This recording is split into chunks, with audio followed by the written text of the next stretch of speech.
আসসালামু আলাইকুম বন্ধুরা, নতুন সহজ একটা নাস্তা রেসিপি নিয়ে চলে এসেছি তোমাদের মাঝে।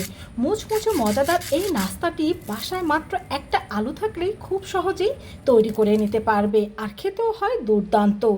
প্রথমে এখানে আমি একটা মাঝারি সাইজের আলু নিয়ে নিয়েছি। এখন ভালোভাবে এই আলুটার আমি খোসাটা ছাড়িয়ে নিচ্ছি। তো আলুটার খোসা ছাড়িয়ে এখন এই আলুটাকে আমি ধুয়ে নেব। তো আলুটাকে ধুয়ে নিয়েছি। এখন এখানে আমি একটা গ্রেটার নিয়ে নিয়েছি। এটা কিন্তু আমাদের প্রত্যেকের বাসায় থাকে, তবে কারো বাসায় যদি না থাকে সেক্ষেত্রে তোমরা দা বা বটি দিয়ে এই আলুটাকে ভালোভাবে ঝুরি করে কেটে নিতে পারো। তো এই গ্রেটারের যে চিকন অংশটা রয়েছে সেটা দিয়েই কিন্তু এই আলুটাকে আমি ভালোভাবে গ্রেট করে নিচ্ছি। তো আমার আলু কিন্তু গ্রেট করা হয়ে গিয়েছে। এখন এই আলুটাকে আমি 2-3 বার পানি পাল্টিয়ে ভালোভাবে ধুয়ে নেব। তো বন্ধুরা, কোনো প্রকার রান্না করা ছাড়া কিন্তু এই কাঁচা আলু দিয়েই আমরা ঝটপট খুব সহজ একটা নাস্তা তৈরি করে নেব। তো আলুটাকে ভালোভাবে ধুয়ে এইভাবে করে চেপে চেপে এর ভেতর থেকে আমরা পানিটা বের করে নেব। তো পানিটা বের করে নিয়ে আলুগুলো আমি আরেকটা বাটিতে তুলে নিচ্ছি, দেখতেই পাচ্ছ। আর দেখো ভালোভাবে কিন্তু আমি এর পানিটা ঝরিয়ে নিয়েছি। এখন এর মধ্যে আমি দিয়ে দেব 1/2 কাপ পরিমাণ পেঁয়াজ কুচি, আর দিয়ে দেব কিছু কাঁচামরিচ কুচি। এখানে ঝালটা তোমরা তোমাদের পছন্দ মতো ব্যবহার করতে পারো। দিয়ে দিচ্ছি 1/2 চা চামচ লাল মরিচের গুঁড়ো, সামান্য একটু গোলমরিচের গুঁড়ো, আর দিয়ে দিচ্ছি এখানে ম্যাজিক মশলা। এর টেস্টটা অনেক বেশি ভালো করবে। দিয়ে দিচ্ছি এখানে আমি 1/2 চা চামচ পরিমাণ লেবুর রস, সামান্য একটু টক ফ্লেভারের কারণে এটা খেতে কিন্তু আরও দুর্দান্ত হয়। দিয়ে দিয়েছি ধনিয়া পাতা কুচি আর স্বাদ মতো লবণ। এখন এর মধ্যে আমি দিয়ে দিচ্ছি 4 টেবিল চামচ পরিমাণ আটা, আর দিয়ে দেব 3 টেবিল চামচ পরিমাণ চালের গুঁড়ো। এখানে আটার পরিবর্তে ময়দাও ব্যবহার করা যাবে, আর চালের গুঁড়োর পরিবর্তে কিন্তু কর্নফ্লাওয়ারও ব্যবহার করতে পারবেন। তো এই ময়দা চালের গুঁড়ো আলুর সাথে মিশিয়ে নেওয়ার সময় কিন্তু এটা অনেকটা শুকনো মনে হবে, কিন্তু কিছুক্ষণ মেখে নেওয়ার পর দেখবেন এটা অনেকটা আঠালো হয়ে গিয়েছে। তাই এর মধ্যে কিন্তু কোনো প্রকার কোনো পানি ব্যবহার করবেন না, আর একটু সময় নিয়েই কিন্তু এটাকে ভালোভাবে মিশিয়ে নিতে হবে। তো মেখে নেওয়ার পর কিন্তু এটা ঠিক এরকমভাবে আঠালো হবে, আর এটা দিয়ে কিন্তু আমরা নাস্তাগুলো তৈরি করে নেব। এখন এর মধ্যে আমি 1 চা চামচ পরিমাণ রেগুলার সয়াবিন তেল দিয়ে দেব।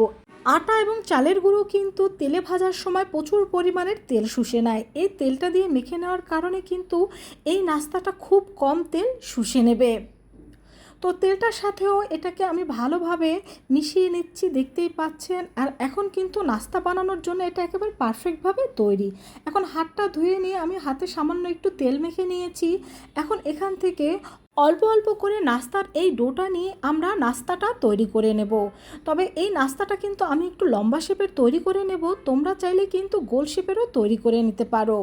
তো এখানে আমি কিন্তু একটা নাস্তা তৈরি করে নিয়েছি, আর এইভাবেই নাস্তাগুলো তৈরি করে আমরা তেলে ভেজে নেব। তো একটা নাস্তা তৈরি করে আমি তেলের মধ্যে দিয়ে দিচ্ছি, আর এগুলোকে আমরা মিডিয়াম টু লো হিটেই ভেজে নেব। এতে কিন্তু এই নাস্তাগুলো অনেক বেশি মুচমুচে হবে। আর এখানে আমার মোট 6টা নাস্তা তৈরি হয়েছে। তোমরা যদি গোল করে তৈরি করো সেক্ষেত্রে কিন্তু এখানে প্রায় 12টার মতো নাস্তা তৈরি হবে। তো এখন নাস্তাগুলোর একটা সাইড হয়ে গেলে আমি অন্য একটা সাইড উল্টে নেব।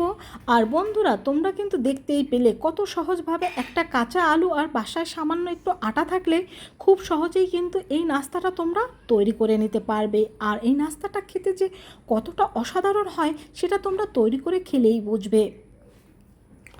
তো এর মধ্যে আমাদের নাস্তাগুলো কিন্তু একেবারে ভাজা হয়ে গিয়েছে। এখন এই নাস্তাগুলোকে আমি তুলে নিচ্ছি। আর যখনই তোমাদের হাতে সময় খুব কম থাকবে, বাসায় মাত্র একটা কাঁচা আলু থাকলেই কিন্তু ঝটপট এই নাস্তাটা তোমরা তৈরি করে নিতে পারো। আর এই নাস্তাটা তৈরি করার জন্য কিন্তু তেমন কোনো উপকরণেরও প্রয়োজন হয় না। তো প্রত্যেকটা নাস্তায় দেখতে পাচ্ছ কতটা পারফেক্টভাবে ভেজে নিয়েছি। আর এই নাস্তাগুলো এতটা মজাদার যে দেখবে একবার খেলে বারবার খেতে চাইবে। নাস্তাগুলো খুবই মুচমুচে হয়ে থাকে, ছোট থেকে বড় সবাই কিন্তু এই নাস্তাগুলো খুবই পছন্দ করবে। তো একবার হলেও তোমরা এভাবে এটাকে বাসায় ট্রাই করে দেখবে তোমাদের কাছে এই নাস্তাটা খুব ভালো লাগবে। তো ভালো লাগলে কমেন্ট করে জানাবে। সবাই ভালো থেকো। আল্লাহ হাফেজ।